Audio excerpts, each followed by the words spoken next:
నమస్తే డిఆర్బి న్యూస్కు స్వాగతం. ద్విచక్ర వాహనంను ఢీ కొట్టిన టిప్పర్.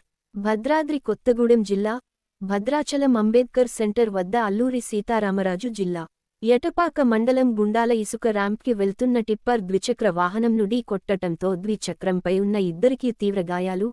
పరిస్థితి విషమం. ప్రభుత్వ ఏరియా ఆసుపత్రికి తరలింపు. టిప్పర్ని పోలీస్ స్టేషన్కి తరలించిన పట్టణ పోలీసులు కేసు నమోదు చేసి దర్యాప్తు చేపడుతున్నట్లు పోలీసులు తెలిపారు.